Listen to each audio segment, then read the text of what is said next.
What's up everyone? Today's video is going to be short, sweet, succinct, all the S words, much like the plugin that we're going to be talking about. And because you can likely read video titles, you know that the plugin of which I speak is BOGREN Digital's latest Ampknob suite release that they created in close collaboration with the members of TRIVIUM, aka Matt, Corey, Paolo, probably not Alex, definitely not Alex. Well, that'd be funny if he was the mastermind behind all these guitar and bass tones, but he's not. Nonetheless, we have a bass, amp knob, rhythm guitar, and lead guitar to check out, so let's just dive right into it. Let's start with the bass. Let's work our way from the bottom up, I guess. So let me just go ahead and play everything for you real quick. Even though you just heard it, let's recap a little bit.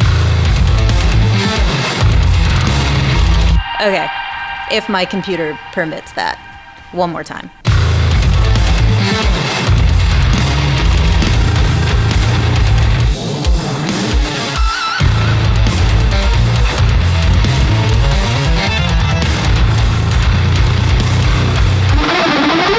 You heard some minor hiccups in there, but you get the idea. Sorry about that. My computer apparently cannot handle everything that is going on in here. But with that being said, let me solo the bass.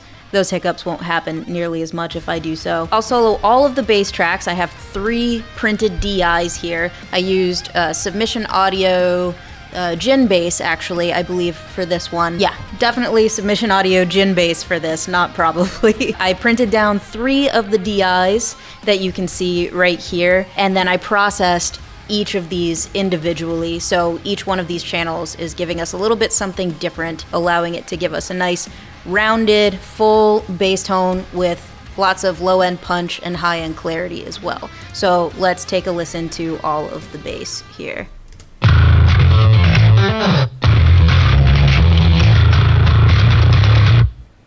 So it's pretty crunchy, it's pretty dirty, which is what I wanted in this case. I wanted just like a really gnarly low end here with lots of saturation. I'll go ahead and bring down my mix window here so you can see what I've done in terms of the processing of this right here. So here's this channel. And I did some multi-band compression here. This is, I guess I was gonna do some compression and then decided against it.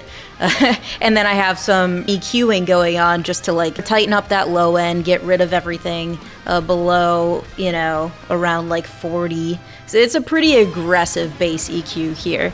Not that you have to do it. This is just something that I like to do just to make sure it's really punchy and tight and not too woofy and eating up the low end, you know. That's what I did here EQ wise. You don't have to do it though, because as we'll talk about, these amp knobs tend to be very just like user friendly, plug and play. That's the touted benefit of it, right? Is that you just put it on and then you have one knob and it's simple, and maybe you have a drive button and then a power button and a gate maybe.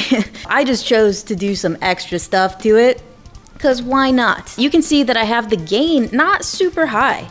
I have it at 4.6 here, but what I can do is I can just solo it and then show you what it sounds like with tinkering with this gain knob here and the drive button. Why don't I go ahead and do both?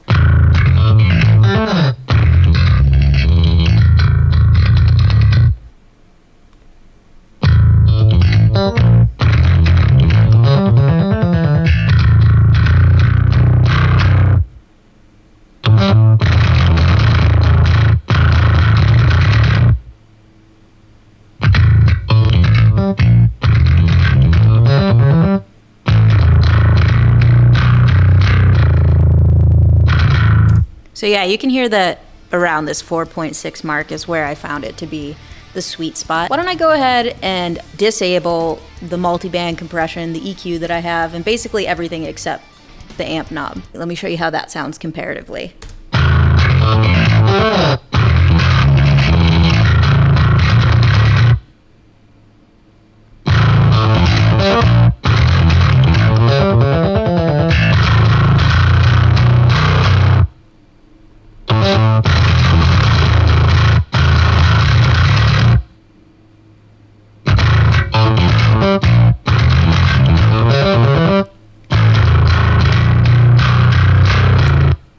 Cool. So it sounds pretty gnarly and beefy just on its own without doing anything. You really don't have to do anything to get just a gnarly tone, like I said. So with that being said, let's check out this second bass channel that I have here. So I took the drive off just to get a little bit of a crispier, less saturated high end there, just to get some of that sparkle and clarity on those high notes. I'll play around with the gain here a little bit, again, just so you can hear what it sounds like.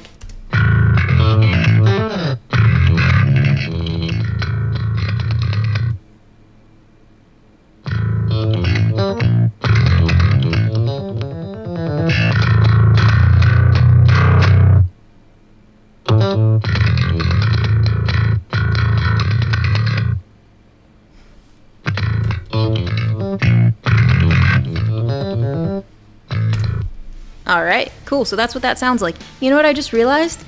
Let me go ahead and solo these, and let me bypass everything so you can hear the DI, and then the before and after of that, so you can hear what the amp is actually doing.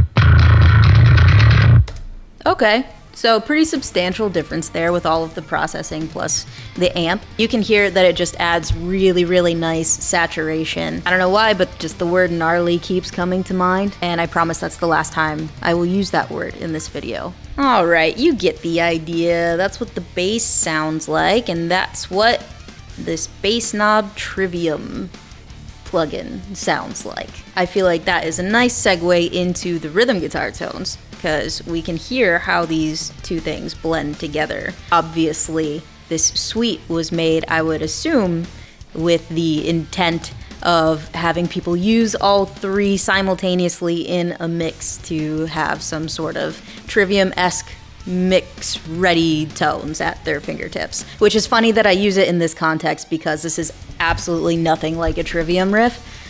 I figured everyone was gonna be making some Trivium-ish riffs, and I thought, why not put it to the test to see if this Ampknob suite could exist in other contexts. And I think it did a good job. So here we are with some weird proggy, techie, death metal-y riff thing. I don't know what the hell this is, quite honestly. All right. I said I would be short, sweet, succinct, and of course, I am not. So let me just play the things I said I was gonna play a second ago.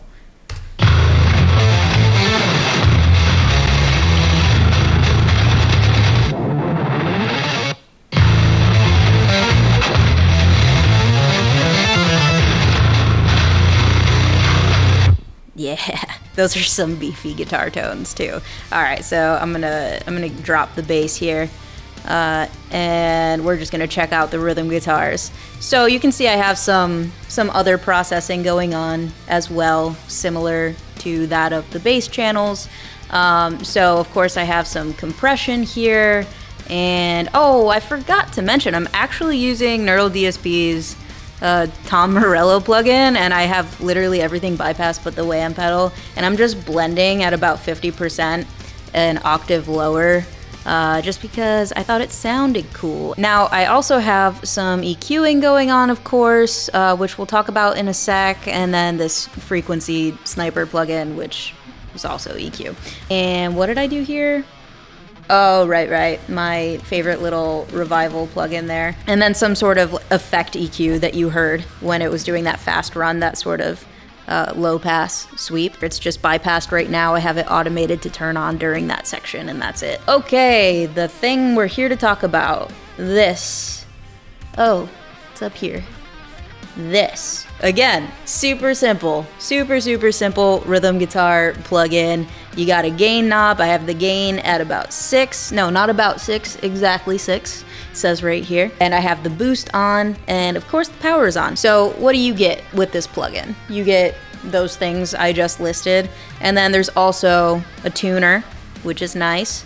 You got a noise gate, so I have the gate on. And then you have a couple of cab options as well. So you have the modern cab and the vintage cab. I'll show you what those two sound like. I, of course, opted for the modern cab. I think it sounds better.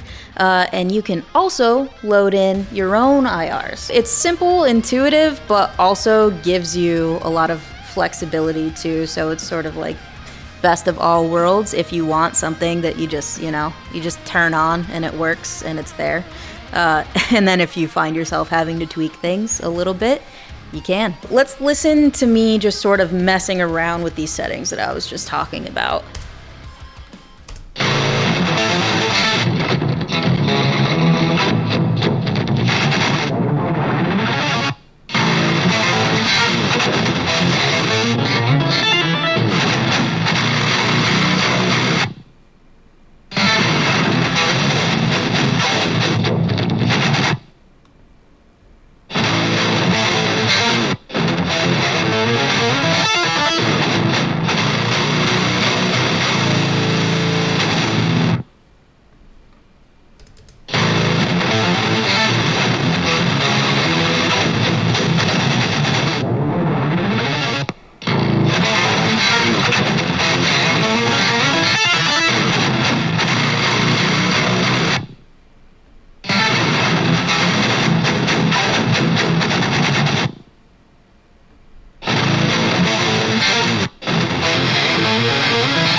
All right, cool. So I pretty much went through all of your various options that you have here. I spent a little bit of extra time on that boost because I actually like that channel 2, that yellow channel, more than I thought I did previously. It has nice gain options, and then of course that clean channel that you heard, which I of course did not utilize whatsoever in this.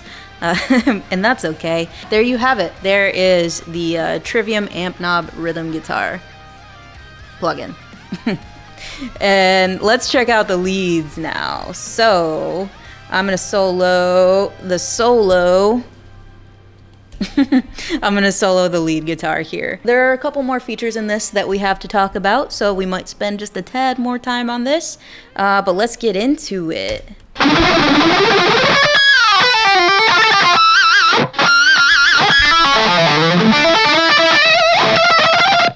You know what? I actually noticed this. I think this is glitching. It might just be Studio One. I'm not gonna blame BOGREN for this. I've noticed that my automation, I have automated the delay in the chorus, which we'll talk about here in a sec, to go on and off. And then sometimes it reads it and sometimes it doesn't. Right now it's not reading it. So let me fix that. I don't know who I'm disparaging here. I don't know whose fault it is, but whatever. It's kind of annoying, so I'm gonna mention it.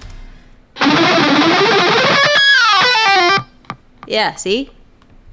Let's turn this sucker on.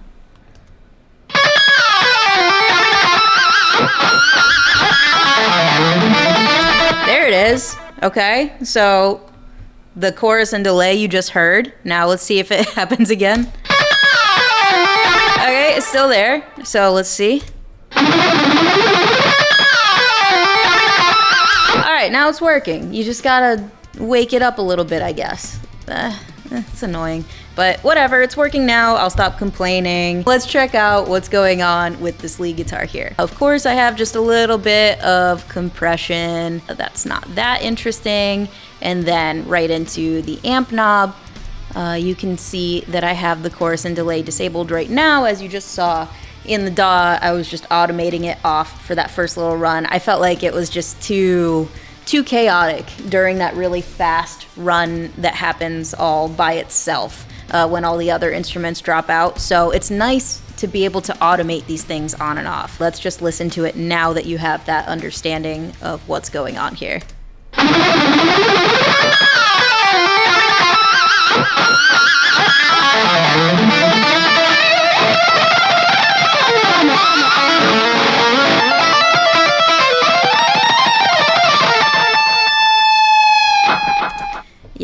nice biting guitar tone, sort of like snarly and crispy, and it cuts right through. I just did a little bit of modifying it, although you really don't have to. I'm sure they spent a lot of time. Well, of course they spent a lot of time dialing in these tones and getting something that works perfectly in a Trivium-esque context, but I still think it works, like I said, in this very divergent context. So let's go ahead and just walk through some of these settings. So the thing that's different from the rhythm guitar plugin to this plugin is that you have a chorus and a delay effect on here that you can, of course, toggle on or off. You have the same tuner, you just have one cab option, apparently. I forgot about that. Yep, just one cab, and of course you can load in your own IR and blah, blah, blah. All that stuff I already said. You got a gate, and that's it. That's all you got. And gain. Wait, yes, the gain knob, but that's obvious. I'm just gonna play around with this and let you hear it.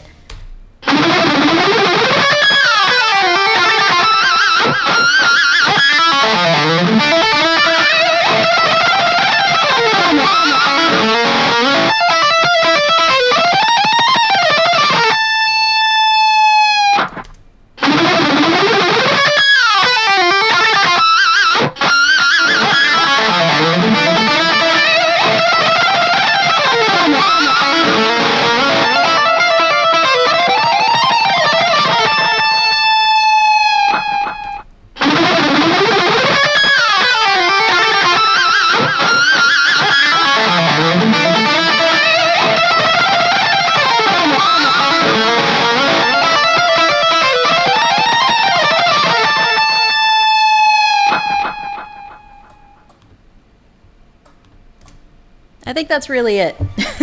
I think I messed with it as much as I could. The chorus is nice and subtle, which I appreciate. It's less of an overt effect and more of just something to thicken that lead and give it a little bit more body in the mix. And the delay, I feel like it's pretty perfectly leveled. I don't think you can even adjust the delay level in here, but in my opinion, you don't have to. And that's what's, again, the touted benefit of these Ampknob plugins.